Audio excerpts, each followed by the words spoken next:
ਹੁਣ ਗੱਲ ਕਰਾਂਗੇ ਜਨਗਣਨਾ ਦੀ ਸੈਂਸਸ ਦੀ, ਕਿਉਂਕਿ ਕੇਂਦਰ ਸਰਕਾਰ ਨੇ ਜਨਗਣਨਾ 2027 ਦੇ ਲਈ 40 ਸਵਾਲਾਂ ਦੀ ਸੂਚੀ ਇੱਕ ਲਿਸਟ ਜਾਰੀ ਕਰ ਦਿੱਤੀ ਹੈ। ਇਸ ਵਿੱਚ ਲੋਕਾਂ ਤੋਂ SC ST ਜਾਂ ਹੋਰ ਜਾਤੀ ਦੇ ਨਾਲ ਸੰਬੰਧਿਤ ਜਾਣਕਾਰੀ ਵੀ ਪੁੱਛੀ ਜਾਵੇਗੀ। ਆਜ਼ਾਦੀ ਤੋਂ ਬਾਅਦ ਇਹ ਪਹਿਲੀ ਵਾਰ ਹੋਵੇਗਾ ਜਦੋਂ ਜਨਗਣਨਾ ਵਿੱਚ ਸਾਰੇ ਭਾਈਚਾਰਿਆਂ ਦੀ ਜਾਤੀ ਸੰਬੰਧੀ ਜਾਣਕਾਰੀ ਦਰਜ ਕੀਤੀ ਜਾਵੇਗੀ।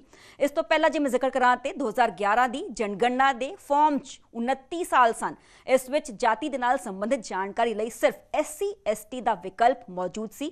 जनगणना 2027 ਦੇ ਸਵਾਲਾਂ ਦੀ ਸੂਚੀ ਵਿੱਚ ਜਾਤੀ ਦੇ ਨਾਲ ਜੁੜਿਆ ਸਵਾਲ ਨੰਬਰ 10 ਤੇ ਹੈ। ਇਸ ਵਿੱਚ SC ST ਦੇ ਨਾਲ ਜਾਤੀ ਸ਼ਬਦ ਵੀ ਜੋੜਿਆ ਗਿਆ ਹੈ। ਖਾਸ ਗੱਲ ਇਹ ਹੈ ਕਿ ਲੋਕਾਂ ਤੋਂ ਇਹ ਵੀ ਪੁੱਛਿਆ ਜਾਵੇਗਾ ਕਿ ਉਹਨਾਂ ਨੇ ਕੋਵਿਡ ਵੈਕਸੀਨ ਕਿੱਥੋਂ ਲਗਵਾਈ ਸੀ। ਇਸ ਤੋਂ ਇਲਾਵਾ मोबाइल नंबर, आधार, वोटर ID ਅਤੇ बैंक खाते ਨਾਲ जुड़े तमाम सवाल भी पूछे जाएंगे। जनगणना 2027 देश की पहली डिजिटल जनगणना होगी। डेटा डिजिटल माध्यम राही दर्ज किया जाएगा ਅਤੇ ਲੋਕਾਂ ਨੂੰ खुद अपनी जानकारी देन यानी कि सेल्फ एन्यूमरेशन का विकल्प भी मिलेगा। जनगणना की कानूनी प्रक्रिया सेंसस एक्ट 1948 ਅਤੇ ਸੈਸ਼ਨਸ ਰੂਲਸ 1990 ਤਹਿਤ ਹੋਏਗੀ। ਜਨਗਣਨਾ ਦਾ ਦੂਜਾ ਪੜਾਅ 17 ਅਗਸਤ 2026 ਤੋਂ ਲੱਦਾਖ ਅਤੇ ਜੰਮੂ ਕਸ਼ਮੀਰ, ਉੱਤਰਾਖੰਡ ਅਤੇ ਹਿਮਾਚਲ ਪ੍ਰਦੇਸ਼ ਦੇ ਬਰਫੀਲੇ ਇਲਾਕਿਆਂ ਵਿੱਚ ਸ਼ੁਰੂ ਹੋਵੇਗਾ। ਦੇਸ਼ ਦੇ ਬਾਕੀ ਹਿੱਸਿਆਂ ਵਿੱਚ ਪੋਪੂਲੇਸ਼ਨ ਐਨੂਮਰੇਸ਼ਨ ਦਾ ਪੜਾਅ ਫਰਵਰੀ 2027 ਵਿੱਚ ਕਰਵਾਇਆ ਜਾਏਗਾ। ਤੇ ਦੇਸ਼ 'ਚ ਪਹਿਲੀ ਵਾਰ 1947 ਤੋਂ ਬਾਅਦ ਜਾਤੀ ਜਨਗਣਨਾ ਹੋ ਰਹੀ ਹੈ।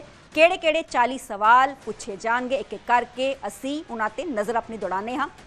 शख्स का नाम की कुछ है, पहला सवाल। दूसरा सवाल परिवार के मुखी का नाल संबंधित होएगा। थर्ड सवाल है लिंग तुहाडा की है। चौथा सवाल जन्म तारीख ते हो चुकी तुहाडी उम्र, मौजूदा विआहता स्थिति की है। पंजवां सवाल ये होएगा। छेवां सवाल होएगा विआह समय उम्र तुहाडी की कुछ सी। सतवां सवाल पति जां पत्नी का नाम तुहाडा की है। तो इस दे नाल ही 8वां सवाल दसी गई कौमियत तुहाडी की है। 9वां सवाल तुहाडा रिलीजन की है, धर्म की है। 10वां सवाल SC ST या जाति तुहाडी की है, ये भी सवाल तुहाडे तो पूछा जाएगा। 11वां सवाल है पिता दे नाल संबंधित जानकारी दिती जाएगी, मंगी जाएगी उन्हां दे वल्लों। 12वां सवाल है माता नाल संबंधित जानकारी लई जाएगी।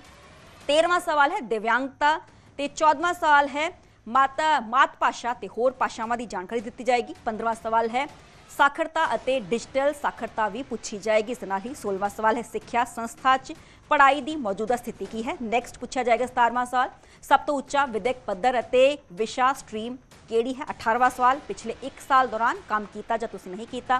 19वां सवाल आर्थिक गतिविधि का ਤੁਹਾਡਾ वर्ग की है। 20वां सवाल कि ਤੁਹਾਡਾ किता की कुछ है। 21 उद्योग कारोबार ਜਾਂ सेवा की किस्म की है। 22वां कामकाज की कैटेगरी की है। 23वां गैर आर्थिक गतिविधि। 24वां काम की भाल ਜਾਂ काम ਲਈ उपलब्धता। 25वां काम वाली थां तक आउण जाण की जानकारी मंगी जाएगी। 26वां सवाल जन्म स्थान ਤੁਹਾਡਾ की है। 27वां पिछला रिहायशी स्थान की है। 28वां पलायन का कारण की है। 29वां पलायन तो बाद पिंड शहर च रहन की म्याद की सी।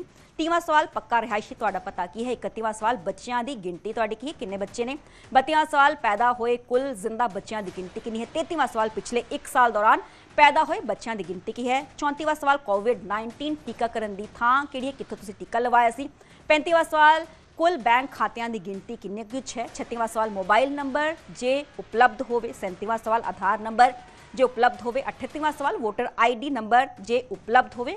39वां सवाल पासपोर्ट नंबर जे उपलब्ध होवे। ते 40 जो है ड्राइविंग लाइसेंस है या नहीं। तो जाति जनगणना होएगी। ये 40 सवाल एक एक तुहानूं असीं करके दस्से ने कि किहड़े 40 सवाल जो ने इस जाति जनगणना के दौरान आम शख्स नूं पूछे जाणगे। एक एक करके सारे सवाल असीं अपने दर्शकों के नाल सांझे कीते ने।